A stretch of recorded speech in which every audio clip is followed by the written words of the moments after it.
আল্লাহর নবীর সাহাবী যখন আল্লাহকে বললেন, ওই সময় আল্লাহর পক্ষ থেকে সাহায্য শুরু হয়ে গেল। এই আল্লাহর নবীর সাহাবী কিছু বলে না, হঠাৎ করে ডাক দিয়ে বলতেছেন, ও যুবক, তোমার বাবার কবরের কথা আমার কাছে জানা আছে, তোমার বাবার কবরের কথা আমার কাছে জানা আছে। হুজুর এই কথা বলতেছেন আর চোখ দিয়ে টপটপায়া পানি পড়তেছে। এইবার এই যুবকটা নজর করে দেখে হুজুর বলে আর হুজুরের চোখ দিয়ে পানি পড়ে। এইবার এই যুবক বলতেছে, আমার বাবা তো মারা গেছে, কান্নাকাটির কথা তো আমার। এই হুজুর কেন এইভাবে কান্নাকাটি করতেছে? এই হুজুর কেন এইভাবে কান্নাকাটি করতেছে? আমার ভাইরা রে, আলহামদুলিল্লাহ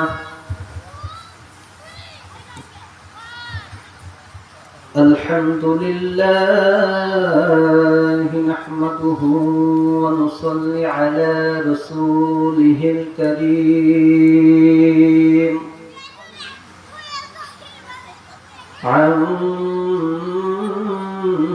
عما بعد فقد قال الله تعالى في كلامه المجيد والفرقانه الحميد أعوذ بالله من الشيطان الرجيم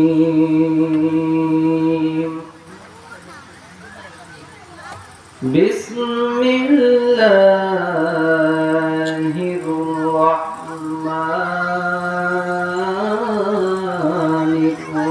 الرحيم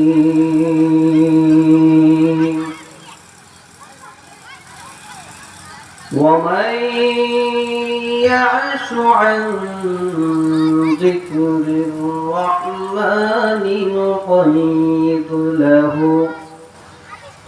شيطانا فهو له قريب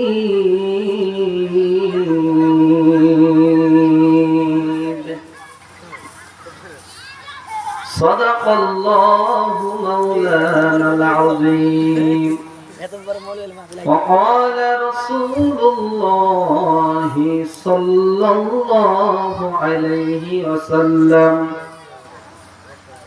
لا يؤمن أحدكم حتى أكون أحب إليه من والده وولده والناس أجمعين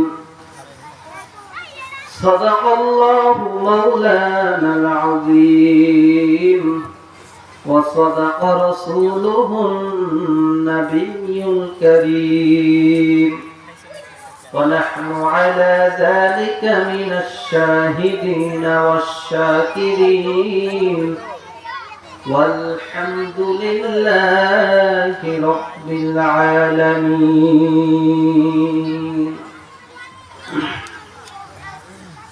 কোন জমিনের মাটি আমার হবে গুরুস্থান, কোন জমিনের মাটি আমার হবে গুরুস্থান। কাদের চোখের জলে আমি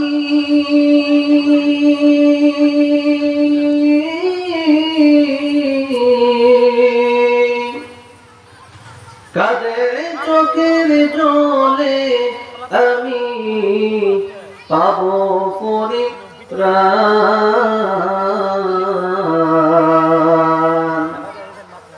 কোন জমিনের মাটি আমার হবে গুরুস্থান, কোন জমিনের মাটি আমার হবে গুরুস্থান। কারাই আমায় গোসল দিবে, কে আনিবে কাফন, কারায় আমায় কেঁদে কেঁদে করে দিবে দাফন, কারায় আমায় গোসল দিবে, কে আনিবে কাফন, কারায় আমায় কেঁদে কেঁদে করে দিবে দাফন, কারায় আমার পাশে বসে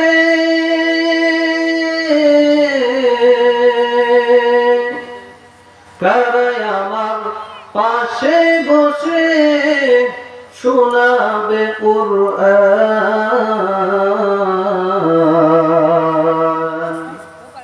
কোন জমিনের মাটি আমার হবে গোরস্থান, কোন জমিনের মাটি আমার হবে গোরস্থান।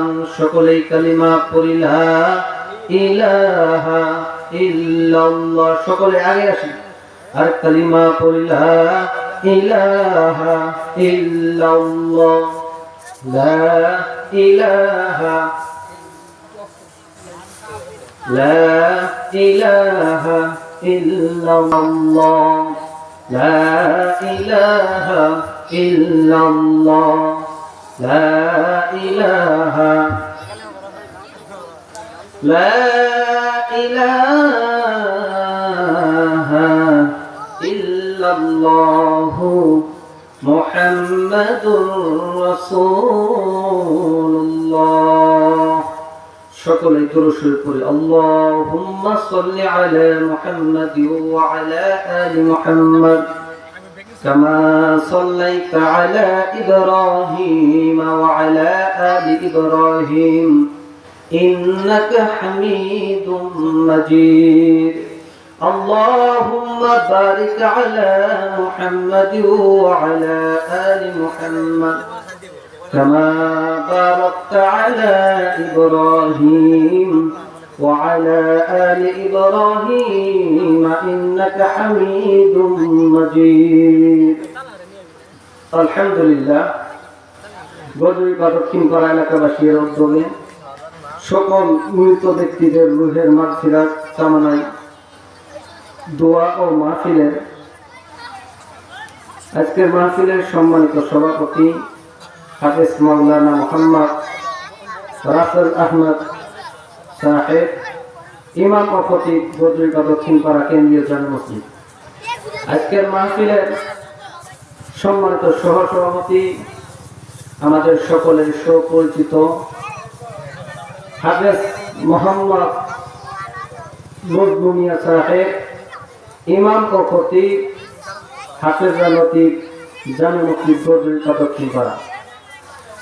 আজকের মাহফিলের সম্মানিত প্রধান অতিথি, বিশেষ অতিথি, আমন্ত্রিত ওয়াইজে কেরাম,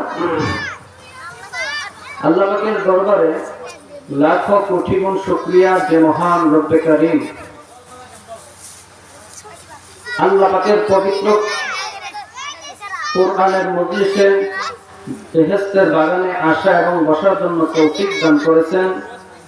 এর জন্য সকলেই অন্তর থেকে সকলে শুকরিয়া আদায় করি, আলহামদুলিল্লাহ।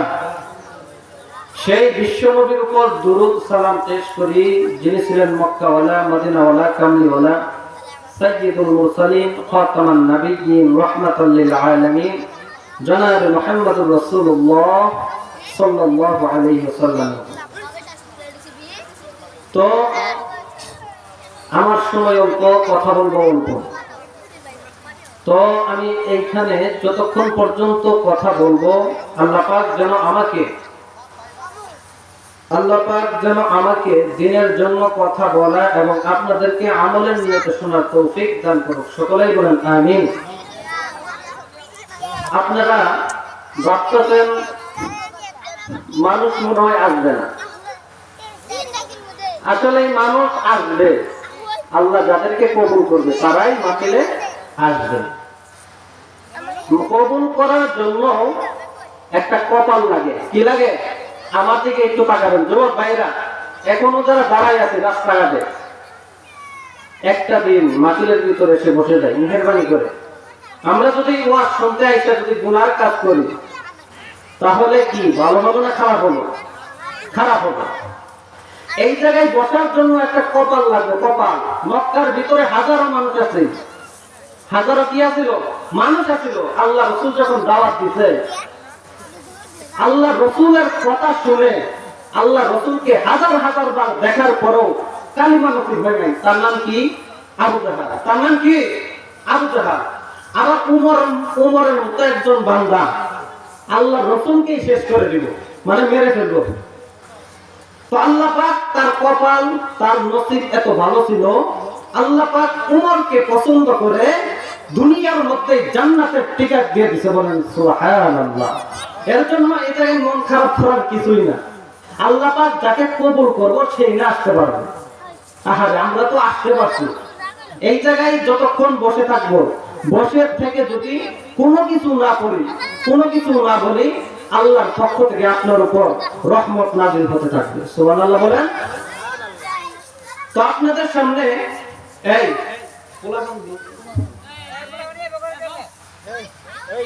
আপনাদের সামনে পবিত্র কোরআন থেকে ছোট্ট একটি আয়াত আপনাদের সামনে তেলাওয়াত করেছি।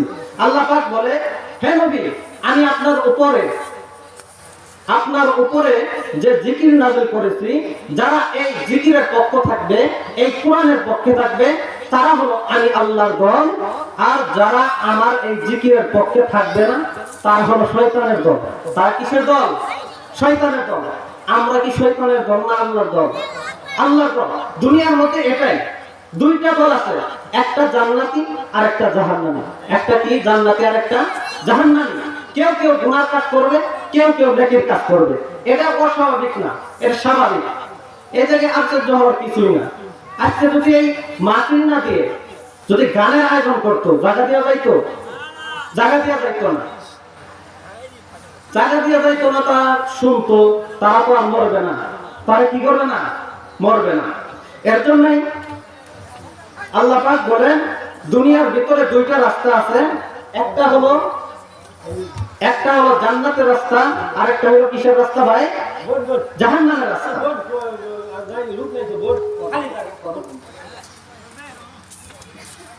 একটা হলো জান্নাতের রাস্তা, আর একটা কি রাস্তা ভাই?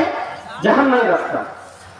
এর জন্য একজন কবি বলেন, ভালো কাজে জান্নাত মিলবে, মন্দ কাজে জাহান্নাম। বলেন, ভালো কাজে জান্নাত মিলবে, মন্দ কাজে, আর পরে ভালো কাজে জান্নাত মিলবে, মন্দ কাজে, ভালো কাজে জান্নাত মিলবে, মন্দ কাজে জাহান্নাম। এক শ্রেণীর মানুষ আছে, এক শ্রেণীর মানুষ আছে, গুনার কাজের সময় পায়। কথা বলেন। এক শ্রেণীর মানুষ আছে, গুনার কাজের সময় পায়, ভালো কাজে না থাকিয়া দূরে সরে চলে যায়। কথা বলেন ঠিক কিনা? এক শ্রেণীর মানুষ আছে, এক শ্রেণীর মানুষ আছে, গুনার কাজের সময় পায়, ভালো কাজে না থাকিয়া দূরে সরে চলে যায়। কথা বলেন ঠিক কিনা? মানুষ হয়ে এই ভবেতে, মানুষ হয়ে এই ভবেতে নেকির কাজ আর কি করলাম, ভালো কাজে জান্নাত মিলবে, মন্দ কাজে জাহান্নাম। বলেন, ভালো কাজে, মন্দ কাজে জাহান্নাম। মানুষ রূপে জন্ম নিয়া, মানুষ রূপে জন্ম নিয়া জানোয়ারের বাপ দেখায়, ওয়াজ মাহফিল সাইরা দিয়া চালু রাখছে কনসার্ট গান। কথা বলেন ঠিক কিনা? মানুষ রূপে জন্ম নিয়া, মানুষ রূপে জন্ম নিয়া জানোয়ারের বাপ দেখাই, ওয়াজ মাহফিল সাইরা দিয়া টিপি নিয়া পয়সা থাকে। কথা বলেন ঠিক কিনা? আবার নিজের ত্রুটি ডেকে রেখে, আবার নিজের দোষ ডেকে রেখে আলেম উলামাদের গাই বদনাম। ভালো কাজে জান্নাত আছে, মন্দ কাজে, বলেন ভালো কাজে জান্নাত আছে, মন্দ কাজে। আমার ভাইরা, আমার বন্ধুগণ, আল্লাহ রাব্বুল আলামিন ডাক দিয়ে বললেন, ইয়া রাসূলুল্লাহ, ইয়া হাবিবাল্লাহ, আমি আল্লাহর পক্ষ থেকে আপনার উপর যে জিকিরখানা নাযিল করলাম, আমি আল্লাহ এই মানুষগুলো যদি দুনিয়ার ভিতরে যতগুলো মানুষ রয়েছে, এই মানুষগুলি যদি এই জিকিরের পক্ষে থাকে, এই জিকিরের কথাগুলো যারা শুনবে, আমি আল্লাহ তাদেরকে আমার দলের মধ্যে কবুল করে নিব। বলেন সুবহানাল্লাহ। আমার বাইরা রে, আল্লাহ পাক রব্বুল আলামিন ডাক দিয়ে বললেন, ইয়া রাসূলুল্লাহ, ইয়া হাবিবাল্লাহ, দুনিয়ার মধ্যে যারা জন্ম নিল, যারা আমি আল্লাহর কোরআনের ডাকে আসবে না, আমি আল্লাহর কথাগুলো শুনবে না, আমি আল্লাহ রব্বুল আলামিন তাদেরকে শয়তানের দলে, আমি আল্লাহ তাদের শয়তানের দলে দিয়ে দিব। জোরে বলেন নাউযুবিল্লাহ। আর বাইরা রে, দুনিয়ার মধ্যে যে সন্তানগুলো কোরআনের কাছে আসবে, কোরআনের কথাগুলো মানবে, আমার আল্লাহ ওই বান্দাদের জীবনের সমস্ত গুনাহগুলো মাফ করে তাদের আমলনামায় জান্নাত দিয়ে ধন্য করে দিবে। জোরে বলেন সুবহানাল্লাহ। আমার আল্লাহ বলেন, والله يدعو إلى الجنة والمغفرة بإذنه ويبين آياته للناس لعلهم يتذكرون। জোরে বলেন আল্লাহু আকবার। আরেকটু জোরে বলেন আল্লাহু আকবার। আমার ভাইরা রে, দুনিয়ার মধ্যে যে বান্দা এবং যে বান্দি কোরআনের ডাকে আসবে, আমার আল্লাহ তাদেরকে মাফ করে দিবে। কিন্তু যাদের মা নাই, বাবা নাই, তারা যদি এই দুনিয়ার জমিন থেকে অন্ধকার কবরেও চলে যায়, আমার ভাইরা রে, এই কোরআনের ডাকে আসার কারণে আমার আল্লাহ ওই বান্দাকে মাফ করবে। ওই বান্দার যদি মা বাবা কবরের মধ্যে থাকে, আমার আল্লাহ তার মা বাবার গুনাহগুলো মাফ করে কবরটা জান্নাতের বাগান বানায়া দিবে। আরেকটু জোরে বলেন সুবহানাল্লাহ। আমার ভাইরা রে, একটা বাস্তব ঘটনা শুনাই দেয়, এটা আমার কথা নয় রে বাবা, বড়রা লেখছে আমার বন্ধুগণ।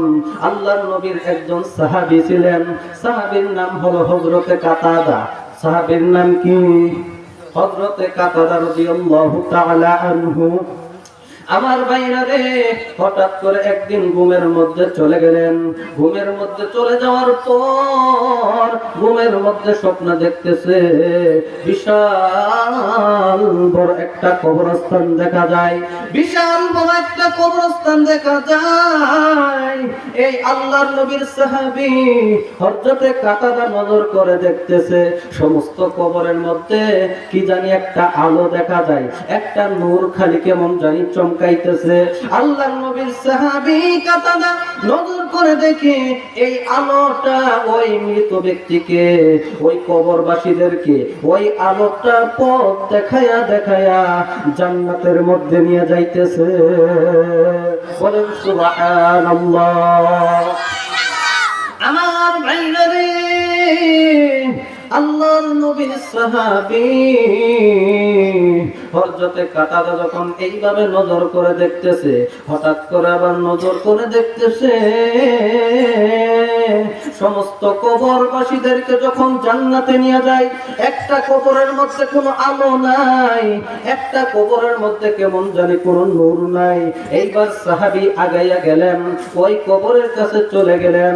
আমার ভাইরা রে, কবরের কাছে যাওয়ার পর নজর করে দেখে ওই কবরবাসী জাহান্নামের ভিতরে ভুগতেছে। ওই কবরবাসী ওই কবরের ভিতরে শাস্তি হইতেছে।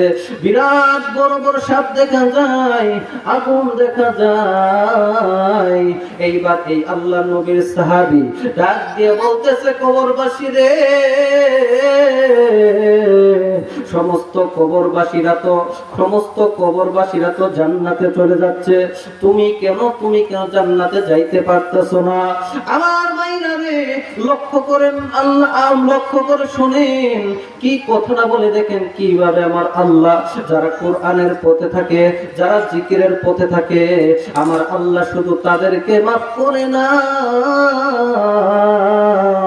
আমার আল্লাহ ওই বান্দাদের মা বাবাকেও মাফ করে দেয়। জোরে বলেন সুবহানাল্লাহ।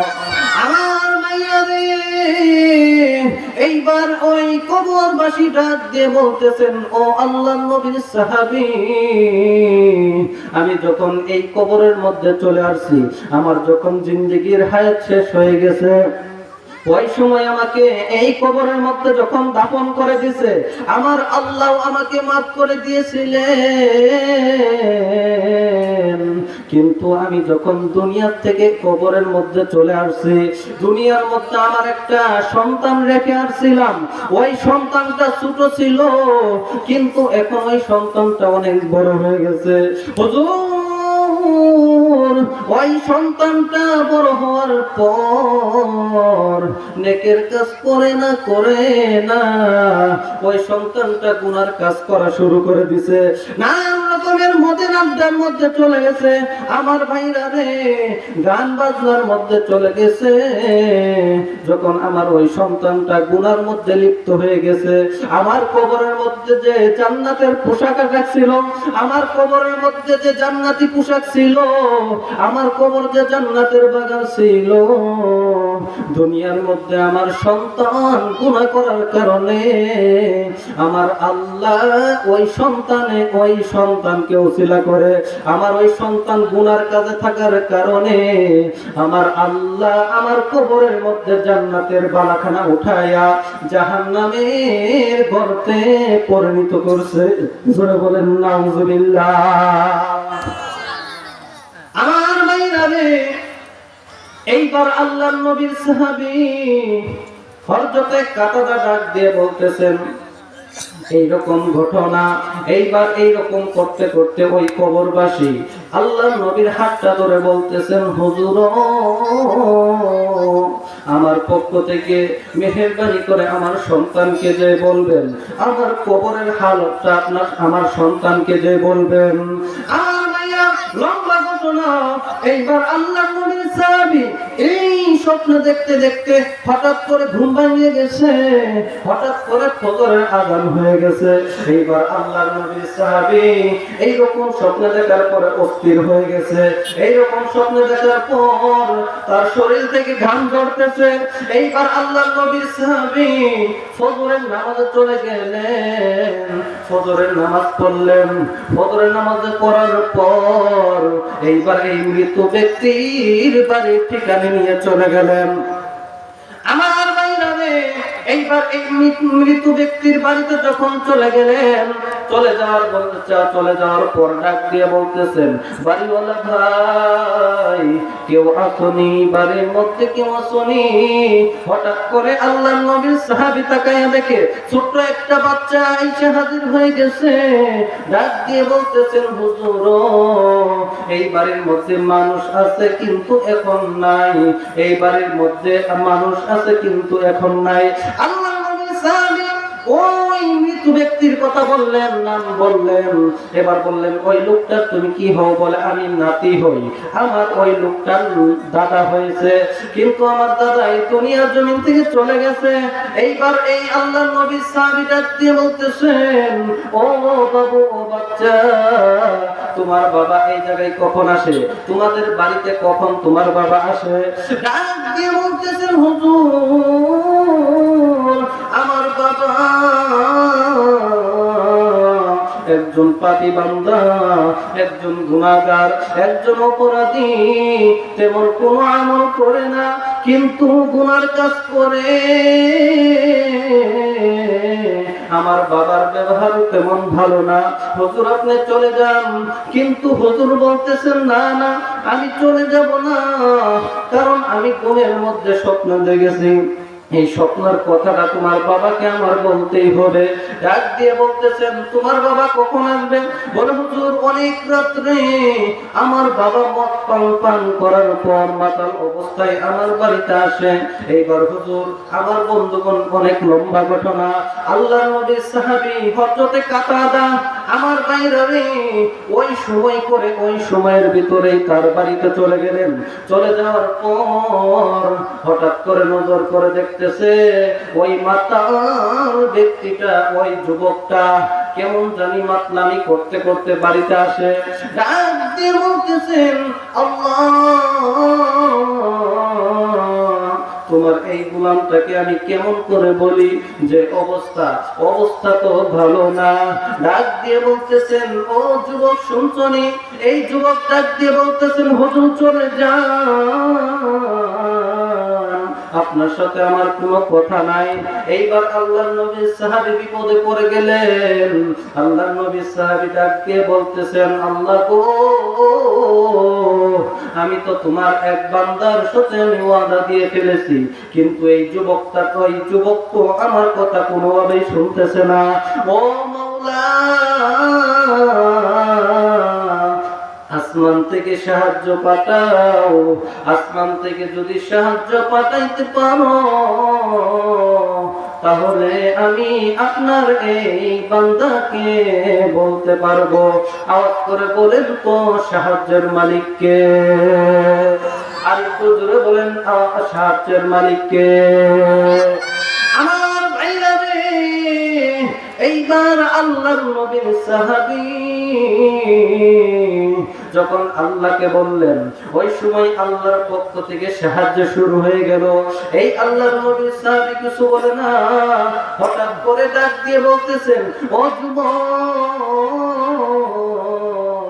তোমার বাবার কবরের কথা আমার কাছে জানা আছে, তোমার বাবার কবরের কথা আমার কাছে জানা আছে। হুজুর এই কথা বলতেছেন আর চোখ দিয়ে টপটপায়া পানি পড়তেছে। এইবার এই যুবকটা নজর করে দেখে হুজুর বলে, আর হুজুরের চোখ দিয়ে পানি পড়ে। এইবার এই যুবক বলতেছে, আমার বাবা তো মারা গেছে, কান্নাকাটির কথা তো আমার, এই হুজুর কেন এইভাবে কান্নাকাটি করতেছে? এই হুজুর কেন এইভাবে কান্নাকাটি করতেছে? আমার বাইরা রে, এইবার তার মন গলে গেল। ডাক দিয়ে বলতেছেন, হুজুর গো, আমি আপনার কাছে জানতে চাই, আমার বাবা তো এই দুনিয়ার জমিন থেকে চলে গেছে, তাহলে তো কান্নাকাটির কথা তো আমার, আপনি কেন কান্না করতেছেন? এই হুজুর ডাক দিয়ে বলতেছেন, ও যুবক, তুমি তো জানো না তোমার বাবার কবরের অবস্থা জানো না? তোমার বাবার কবরের মধ্যে বিশাল বড় বড় সাপ দেখেছি, তোমার বাবার কবরটা জাহান্নামের গর্ত হয়ে গেছে, তোমার বাবার কবরের হালাত তেমন ভালো না। এইবার ডাকতে বলতেছেন, হুজুর, তাহলে আমি কোন কাজ করলে আমার বাবার কবরটা জান্নাতের বাগান হয়ে যাবে? আরেকবার জোরে বলেন সুবহানাল্লাহ। আমার ভাইরা, এইবার আল্লাহর নবীর সাহাবী ডাক দিয়ে বলতেছেন, ও যুবক, কোন কাজ করলে আমার আল্লাহ তোমার বাবার কবরটা জান্নাতের বাগান বানাবে। আমি তোমাকে বলে দিতে চাই, দুনিয়ার মধ্যে আমার আল্লাহর কাছে সবচাইতে প্রিয় হলো মানুষের সিজদা, মানুষের নামাজ। আমার আল্লাহর সবচাইতে প্রিয়।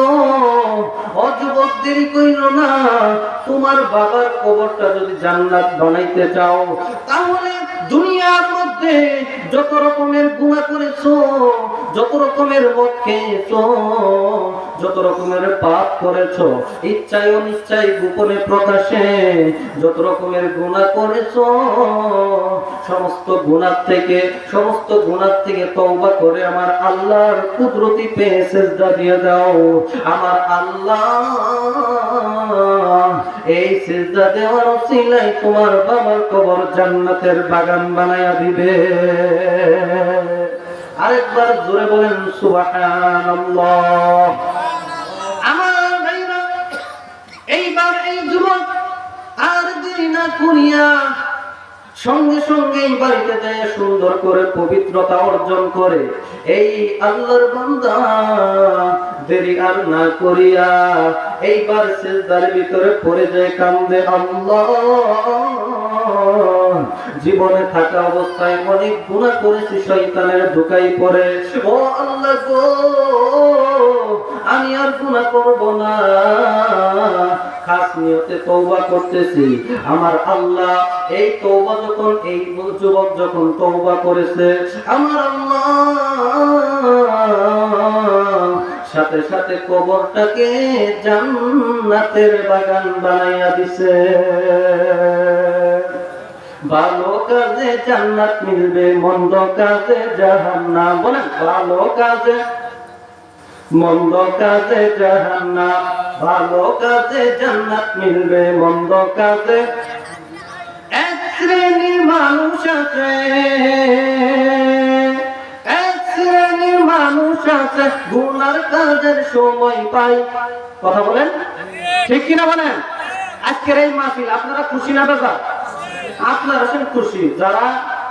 যাদের শয়তানের মধ্যে আল্লাহর ভয় নাই, তারা কি আর খুশি? তারা চাইতেছে না এই মাহফিলটা হোক, তারা চাই না। কিন্তু মনে রাখবেন, আপনি চাইলেও মাহফিল হবে, আপনি না চাইলেও মাহফিল হবে।